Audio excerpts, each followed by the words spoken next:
And without any further explanation, I would be happy to invite to the podium the first speaker, Ambassador Vladimir Barbin, who is the senior Arctic official of the Russian Federation with responsibility for the Arctic cooperation, and he is Russian representative to the Arctic Council. Vladimir, you have the floor, please.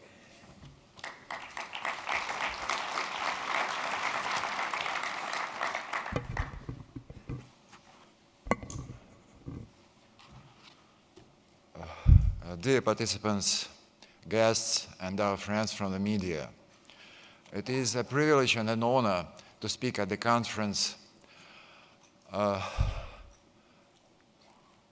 in front of you when you are so many, despite early morning on Saturday.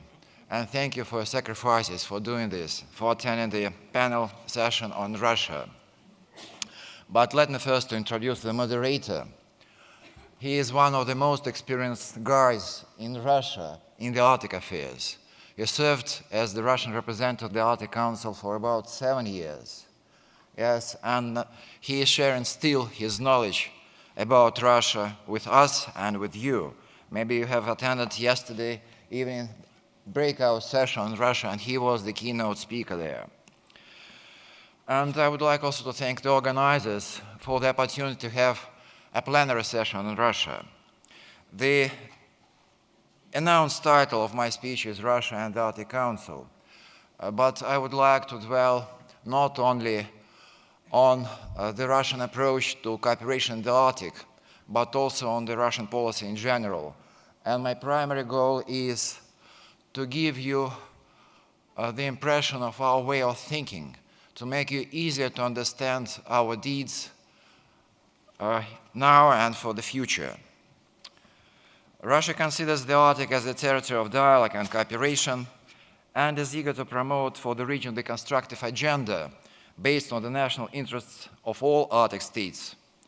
Russia is convinced that partnership should and shall shape the future of the Arctic region, and there is no place for confrontation and tension, especially artificially introduced from the other parts of the Arctic, of the world. We also see that there is a tremendous request, public request, for enhanced international cooperation in the region. And this is the Russian assessment of the current situation in the Arctic and the starting point of our policy in the Arctic region. The documents called the Fundamentals of State Policy of the Russian Federation in the Arctic until year 2020 and beyond, approved by the President of the Russian Federation in year 2008, defines the key national interests in the region. These are as follows: the use of the Arctic zone of the Russian Federation as a strategic resource base for socio-economic development of the country, maintaining the Arctic as an area of peace and cooperation, preservation of the unique ecosystems of the Arctic, development of the Northern Sea route. In all the above-mentioned areas of activity, Russia is committed to constructive cooperation with its foreign partners.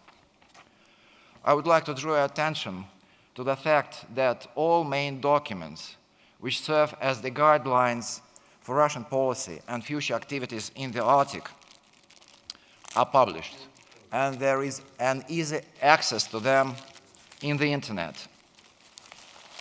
We have nothing to hide, and our policy in all its components is extremely transparent. Maybe you were aware about the term glasnost, which was introduced during perestroika time, and it is still valid in Russia concerning the Russian policy in the Arctic region. And we are very consistent in our transparent policy towards the Arctic. And I am saying this with the hope that our deeds in the region are understood and assessed unbiased. I repeat that Russia considers the Arctic as a territory of dialogue and cooperation, and we have strong reasons for this conviction. Yesterday, many of you attended the breakout session on Russia, on security policy in the Arctic, and you may have received an impression that there is a split in the state leadership concerning the Arctic, the assessment of the situation in the Arctic and our policy towards the Arctic in the future. And I should say that it is not the case for Russia. As a person dealing with the Arctic, I am on a daily basis interact with the presidential administration, with the staff of the government, of the Security Council, with different federal agencies, attending the meetings of the State Commission on the Development of the Arctic. And I would like to assure you that there are no documents, there are no instructions, but to cooperate, and there is a strong instruction not to confront any country in the region. And it is a consolidated approach by the leadership and the public opinion in Russia. And we do have strong reasons for this conviction. Russia has no territorial disputes in the Arctic. Maritime borders with its neighbors, Norway and the United States, have been delimited.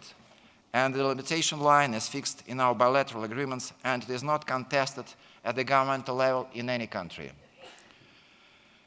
The region has no potential for the conflicts associated with the access to mineral and marine biological resources. International legal regime of the Arctic marine areas clearly defines the rights of both coastal Arctic and the other states. Almost all proved hydrocarbon deposits are located within the exclusive economic zones and continental shelf of the Arctic coastal states. The coastal Arctic states determine the order of their development according to national legislation, and their sovereign rights to develop these deposits are not contested by anyone. The current bilateral and regional cooperation in managing Arctic marine biological resources seems to be effective. As for fisheries prospects in the central part of the Arctic Ocean, which could emerge due to the global warming, the 5 Arctic coastal states signed the Declaration on Prevention of Unregulated Commercial Fishing in that area in July this year, and the other countries are invited to take part in cooperation on this issue.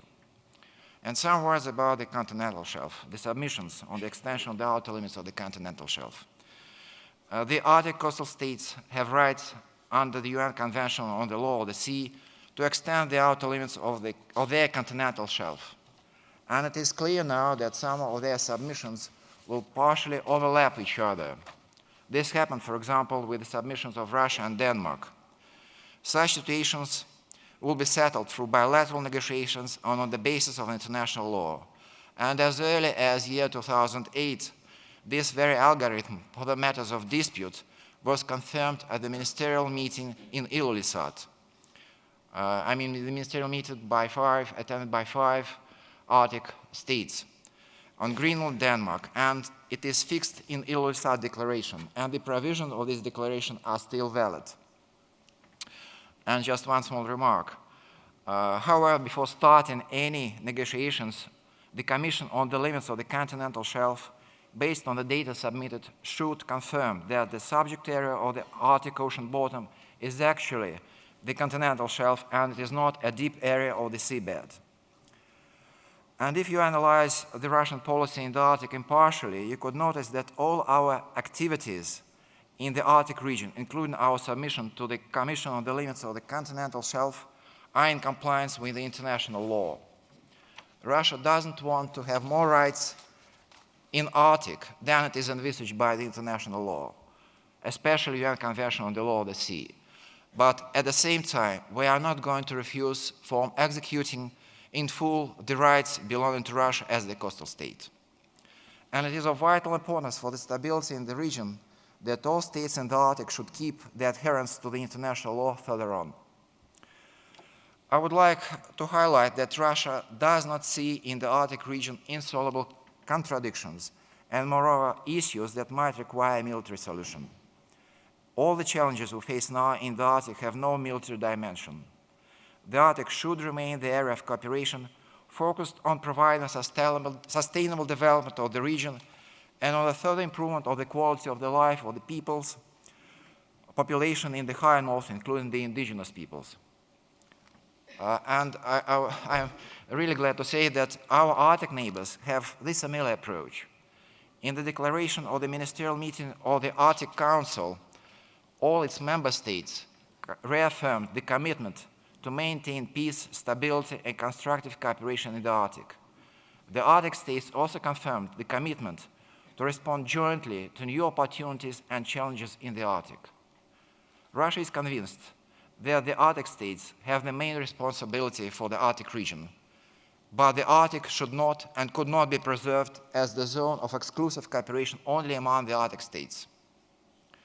Russia welcomes the constructive contributions of non-regional states to provide sustainable development of the Arctic region and to enjoy the benefits of the constructive interaction in the Arctic.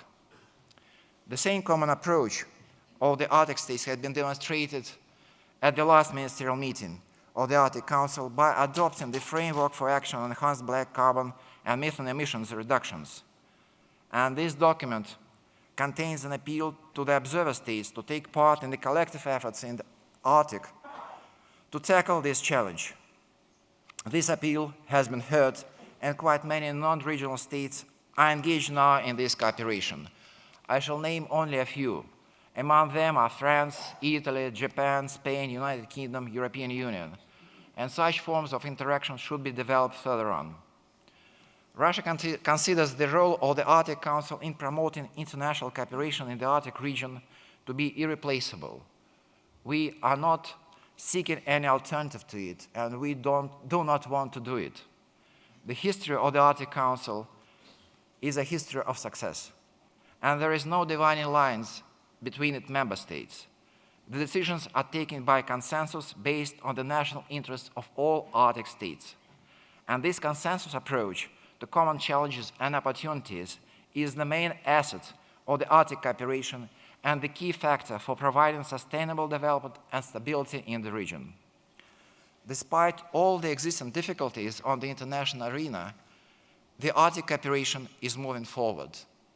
None of the 80 Arctic Council projects has been cancelled or postponed, including the project designated for Russia.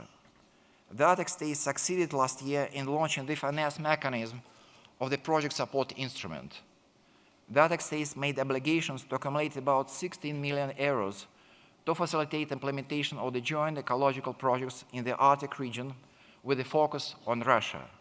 And Russia is not only the main beneficiary of this cooperation, but also the main donor country, and has contributed 10 million euros to this finance mechanism of the instrument support, project support instrument.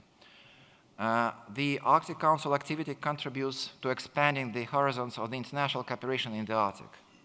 In the year 2014, interaction also started among the supreme audit institutions of the Arctic states.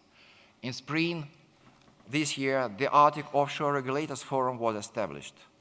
And this year, the Arctic states resumed the work to create the Arctic Coastal Guard Forum.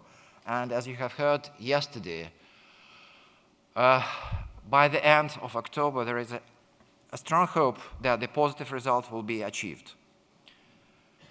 No sustainable development can be achieved without strengthening economic cooperation. And this is the reason why my country has become one of the initiators of the Arctic Economic Council, which was established in September year 2014. And I would like once again to make a reference to Anton Vasilyev, who is sitting in front of you. He was one of the driving force behind this initiative. And thank you, Anton, for facilitating the establishment of this body. The Arctic Economic Council activities should promote investment attractiveness of the region and economic cooperation here. And Russia considers AAC as a good platform also for interaction with the companies of non-Arctic states.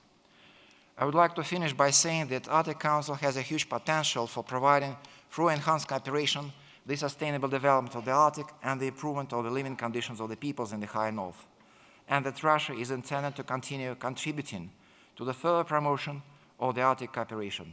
And thank you.